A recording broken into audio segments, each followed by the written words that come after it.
మీ business ని develop చేసుకోవాలని అనుకుంటున్నారా? అయితే వెంటనే సంప్రదించవలసిన ఫోన్ నంబర్ 7729969299. ఇప్పుడు అదే కాంగ్రెస్ లేకపోతే ఇంకేదన్నా ఇచ్చినప్పుడు నీకు కావాల్సినంత బలం ఇస్తాం, నువ్వేం చేయాలంటే జై నీకు నేను ఫుల్ బలం ఇస్తాం అన్నప్పుడు వీళ్ళు ఖచ్చితంగా వెళ్ళే ఛాన్స్ ఉంటుంది కదా. కాంగ్రెస్ పార్టీ అయినా ఇప్పుడు ఫర్ ఎగ్జాంపుల్ చెప్తున్నా అండి, నాకు ఇక్కడ టికెట్ ఇవ్వలేదు అని లేకపోతే నాకు ఇక్కడ ఒక పోస్ట్ లేదు, లేకపోతే ఎమ్మెల్యే అవ్వలేదు, ఎంపీ అవ్వలేదు, లేకపోతే సీఎం అవ్వలేదు, నేను వేరే పార్టీకి జంప్ అవుతాను అనుకుంటున్నాను అనుకోండి, అక్కడ కూడా సీఎం అయ్యే అవకాశం ఒకరికే ఉంటుంది కదా, మిగతా వాళ్ళు ఏం కావాలి అప్పుడు? సో మనం పోస్టుల కోసం పోరాడుతూ కూర్చుంటే అది దట్ ఈస్ అ న్యూసెన్స్ అండి. ఇప్పుడు మీకు క్యాపబిలిటీ ఉంది, మిమ్మల్ని పార్టీ గుర్తించింది, లేకపోతే మీకు ఒక అవకాశం దక్కింది అనుకోండి, మీ టైం పీరియడ్లో మీరు ఎమ్మెల్యేగా అయ్యి చేయండి, మీరు అనుకున్నది పవర్తో చేయండి. అదే మీకు పవర్ లేదని మీరు అనుకుంటున్నారు, ఆ పవర్ఫుల్ లీడర్స్ని ఎన్నుకొని వాళ్ళ కింద వాళ్ళతో పాటు సపోర్ట్ చేసుకుంటూ పని చేయండి. దాంట్లో నష్టమే ఉందండి. నాకైతే ఎలాంటి నష్టం కనిపించట్లేదే.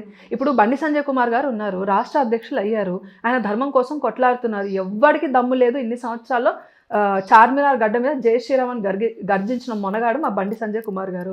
అలాంటి వ్యక్తి ధర్మం కోసం కొట్లాడతారని అంటే 20 ఏళ్ళ ఆడపిల్ల అన్ని వదిలేసి చెల్ బండి సంజయ్ కుమార్ గారు వెనక నడుద్దాము, ఏదైతే అది అవుతుంది, ప్రాణాలు సైతం తెగించి కొట్లాడదాము, ఈ జన్మకు అదే సార్థకత్వం అనుకొని సంజయ్ వెంబడి మేము నడుస్తూనే ఉన్నాం 5 పాదయాత్రలు.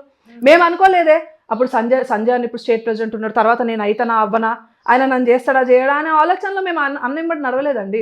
ఆయన ఎంబడి తిరిగిన వేలాది మంది లక్షలాది మంది కార్యకర్తలు ఎవరూ చేయలే పని. బండి సంజయ్ కుమార్ గారు ఒక్క నాయకుడిని మేము భుజస్కంధాల మీద మోసినందుకు లక్షలాది మంది కార్యకర్తలు ఈరోజు హైందవ సంస్కృతి మీద మాట్లాడే దమ్మున్న నాయకుడు తెలంగాణకు వచ్చాడు కదా. అలాంటి దమ్మున్న నాయకుల్ని మనం సపోర్ట్ చేసినా కూడా చాలు కదండి. నేను బండి సంజయ్ కుమార్ గారి స్థాయికి ఎదగకపోవచ్చు నా జీవిత కాలంలో, కానీ నాకున్న ఈ టైం పీరియడ్లో నేను అలాంటి వ్యక్తుల్ని సపోర్ట్ ఎందుకు చేయలేనండి? ఆ సపోర్ట్ చేయగలే దృక్పథం ఉండాలండి.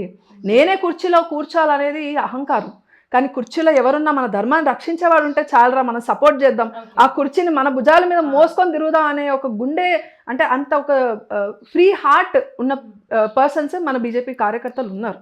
అందుకని ఇంకా బీజేపీ ఇంత స్ట్రాంగ్గా ఉండడానికి మెయిన్ రీజన్ అదే అండి.